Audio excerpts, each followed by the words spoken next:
Somnifère, le podcast. J'ai toujours envisagé la retraite comme le port où il faut se réfugier après les orages de cette vie, écrit Voltaire. Bonsoir à toutes et à tous, nous sommes le lundi 13 mars et Somnifère vous raconte ce soir l'histoire d'un couple impécunieux. François a courbé l'échine toute sa vie, mais à son grand âge, sa santé se dégrade et ne lui permet plus de continuer son activité. Il est contraint de s'arrêter de travailler et le ménage souffre de cette situation. Puisque selon l'expression, il ne gagne plus sa vie et par conséquent ne met plus de pain sur la table, sa femme prend une décision radicale, elle cesse de le nourrir. S'il ne travaille plus, eh bien, il ne mangera plus. C'est une nouvelle satirique d'Octave Mirbeau intitulée « Les bouches inutiles ». Ce récit est particulièrement caustique et acerbe et susceptible de choquer certaines sensibilités. Je vous souhaite une excellente nuit et maintenant place à notre séance de relaxation. La séance de relaxation. Pendant un court instant, contemplez simplement votre présence sur le matelas et le rythme de votre respiration.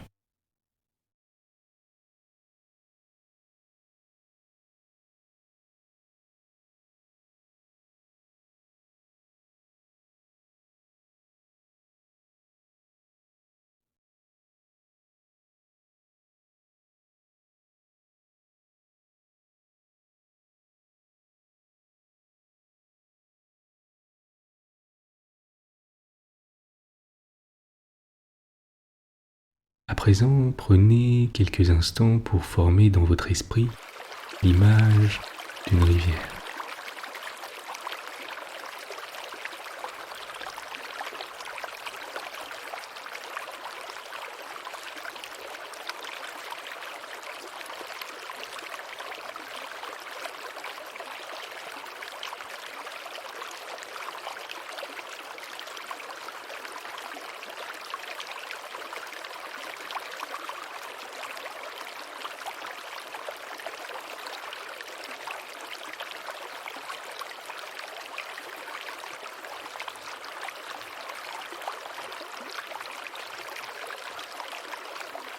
Pensez à bien détendre la mâchoire,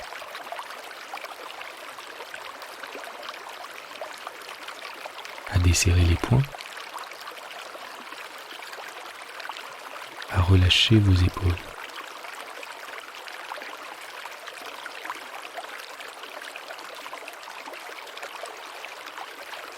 Pendant quelques instants, vous décidez de simplement vous laisser bercer par le doux son de l'eau qui serpente entre les pierres.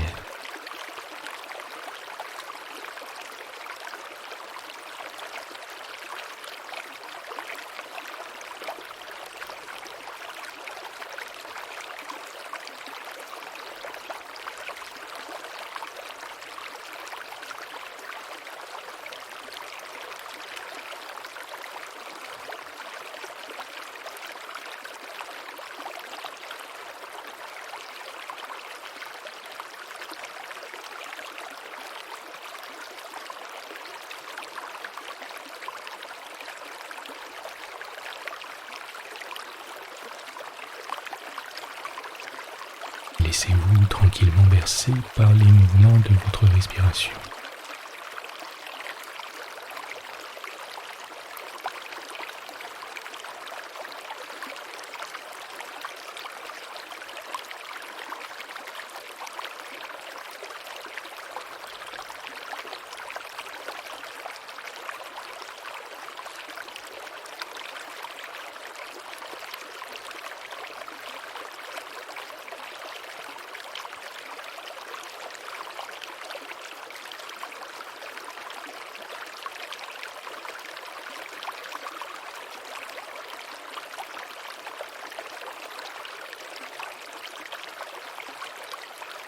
Laissez tranquillement votre esprit se calmer, vos tensions se dissiper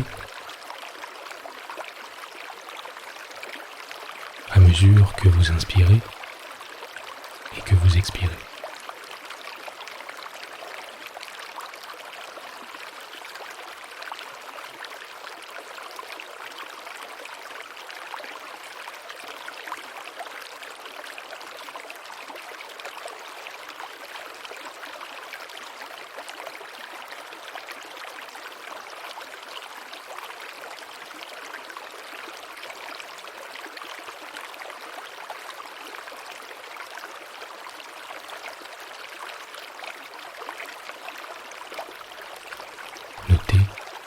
température de l'air à l'inspire et à l'expire.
Laissez votre attention lentement se diriger sur votre visage et sur le poids de votre tête sur l'oreiller.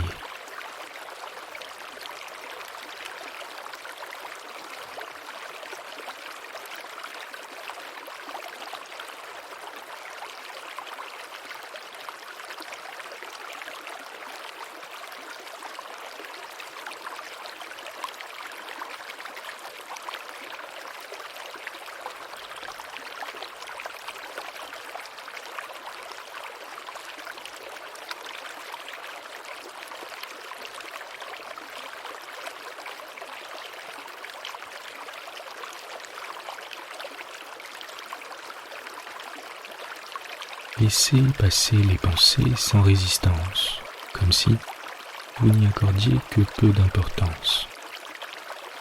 Et recentrez votre attention sur le moment présent, sur les appuis de votre corps avec le matelas,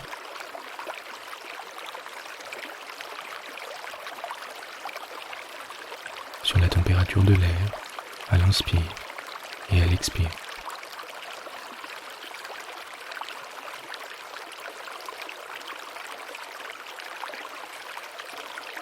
Sur la détente qui s'installe progressivement.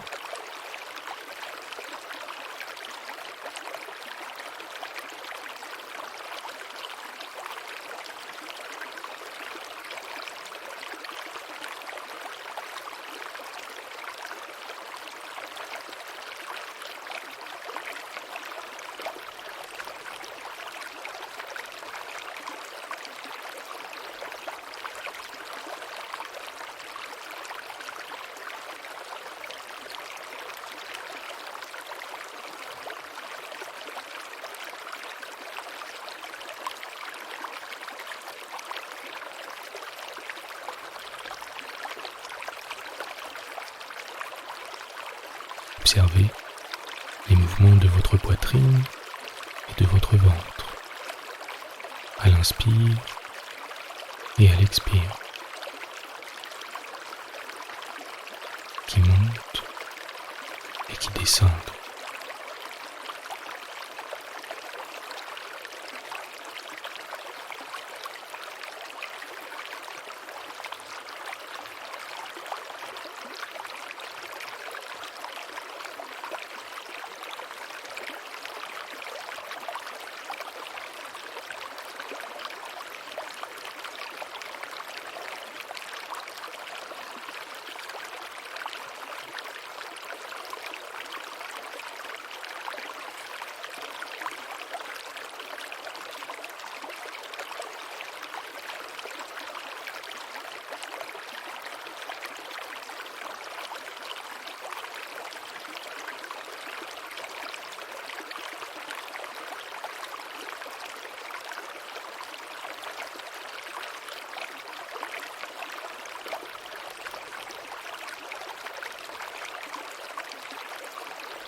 pour l'instant, ne faites rien d'autre que de profiter de cet état de détente et de quiétude.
Vous êtes calme et détendu.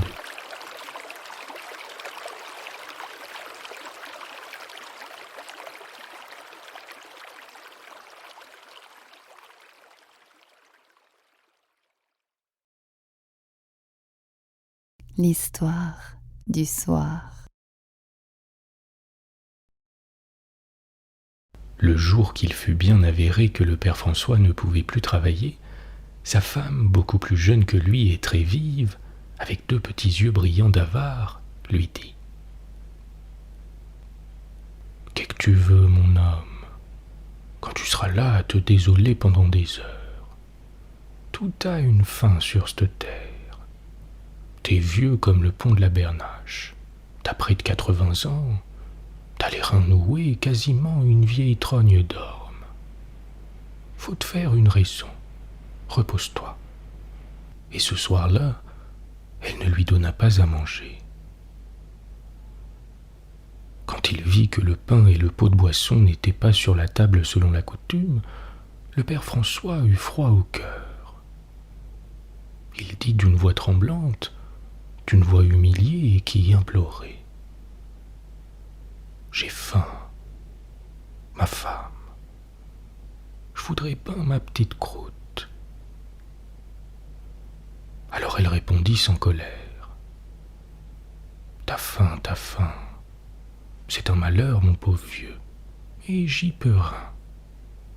Quand on ne travaille pas, on n'a pas le droit de manger. Il faut gagner le pain qu'on mange. Est-ce vrai, ça? Un homme qui ne travaille pas, c'est pas un homme. C'est purin de rein. C'est pire qu'une pierre dans un jardin. C'est pire qu'un arbre mort contre un mur. Mais puisque je peux pas, là, tu le sais bien, objecta le bonhomme. Je voudrais bien, mais puisque je peux pas, puisque les jambes et les bras n'en veulent plus. Est-ce que je te reproche quelque chose? C'est encore de ma faute à moi, voyons. Faut être juste en tout. Moi, je suis juste. T'as travaillé, t'as mangé.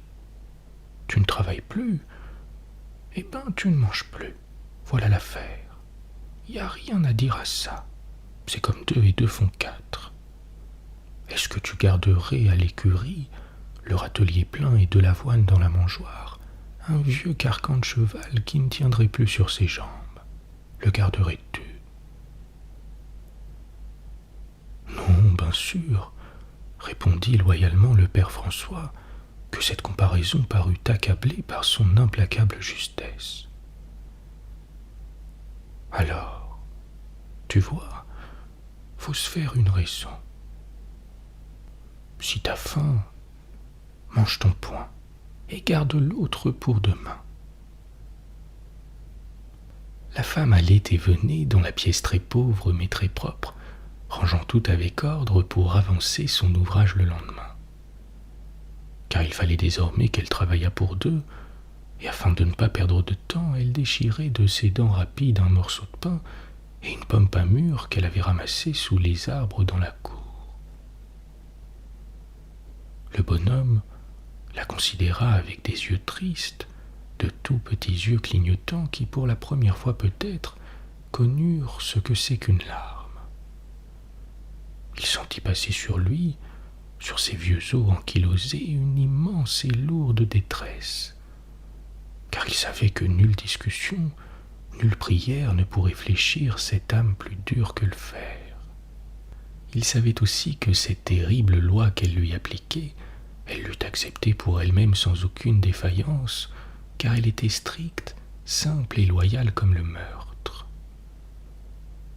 Pourtant il hasarda sans conviction, avec une grimace sournoise des lèvres. Nous avons quelques rentes. Vivement la femme se récria. Quelques rentes. Ah bah merci, t'as perdu la tête pour sûr. S'il fallait toucher à nos rentes, où ce que j'irions, veux-tu me le dire? Et le fils, pour qui nous les avons gagnés, qu'est-ce qu'il dirait? Non. Travaille et t'auras du pain. Ne travaille pas et t'auras rien. C'est juste, c'est comme ça que ça doit être. C'est bon, fit le père François, et il se tut, l'œil avidement fixé sur la table vide, et qui désormais serait toujours vide pour lui. Il trouvait cela dur, mais au fond il trouvait cela juste, car son âme de primitif n'avait jamais pu s'élever des ténèbres farouches de la nature jusqu'au lumineux concert de l'égoïsme humain et de l'amour. Il se redressa péniblement en poussant de petits cris de douleur.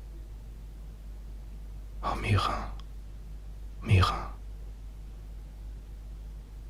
Il gagna la chambre à côté, dont la porte s'ouvrait toute noire devant lui, comme une tombe. Ce terrible moment devait arriver pour lui, comme il était arrivé jadis pour son père, pour sa mère, auxquels bras impotents et bouches inutiles, il avait lui aussi, avec une implacable rigueur, refusé le pain des derniers jours sans travail. Depuis longtemps, il le voyait venir, ce moment. À mesure que ses forces diminuaient aussi les portions parcimonieusement réglées de ses repas. On avait d'abord rogné sur la viande du dimanche et du jeudi, puis sur les légumes de tous les jours. C'était autour du pain maintenant qu'on lui retirait de la bouche. Il ne s'en plaignit pas et s'apprêta à mourir silencieusement, sans un cri, comme une plante trop vieille dont les tiges desséchées et les racines pourries ne reçoivent plus les sèves de la terre. Lui qui n'avait jamais rêvé, il rêva cette nuit-là à sa dernière chèvre. C'était une très vieille, une très douce chèvre, toute blanche, avec de petites cornes noires et une longue barbiche, pareille à celle des diables de pierre qui gambadent sur le portail de l'église. Après avoir longtemps donné de jolis chevreaux et du bon lait, son ventre était devenu stérile et ses mamelles s'étaient taries. Elle ne coûtait rien pourtant en nourriture et en litière et ne gênait personne. Mais tout ce qui ne rapporte plus rien, lait, semences ou travail, disparaît et meurt. En se réveillant, l'esprit encore occupé de son rêve, le père François murmura : « C'est juste. Un homme est un homme, comme une chèvre est une chèvre. Je n'ai rien à dire. C'est juste. » Le père François n'eut pas une récrimination, pas une révolte. Il ne quitta plus sa chambre, il ne quitta plus son lit. Couché sur le dos, les jambes étendues et se touchant, les bras collés au long de ses jambes, la bouche ouverte et les yeux clos, il se fit immobile comme un mort. Le dimanche qui suivit, Elle l'employa à réunir les hardes du vieux, à les raccommoder, et elle les rangea soigneusement dans un coin de l'armoire. Le soir, elle alla chercher le prêtre afin qu'il administrât son homme, car elle sentait sa fin prochaine. « Qu'est-ce qu'il a donc, le père François ?» demanda le prêtre. « Il a la vieillesse, » répondit la femme d'un ton péremptoire. « Il a la mort, quoi. C'est à son tour, à ce pauvre vieux bonhomme. » Le prêtre récita quelques prières. Il croyait qu'il aurait été plus loin que ça, dit-il en se retirant. « C'est son tour, » répéta la femme. Et le lendemain, en entrant dans la chambre, elle n'entendit plus l'espèce de petit râle, de petit glou-glou qui sortait du nez du bonhomme, ainsi que d'une bouteille qui se vide. Elle le tâta au front, à la poitrine, aux mains, et le trouva froid. « Il a passé, » dit-elle avec un attendrissement, mais avec un ton de respect grave.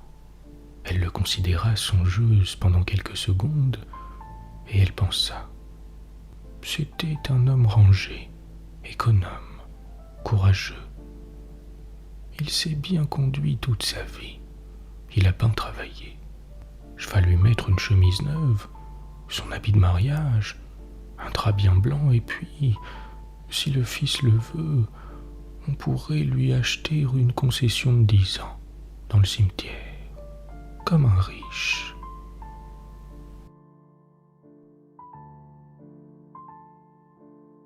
Bonne nuit. Bonne nuit.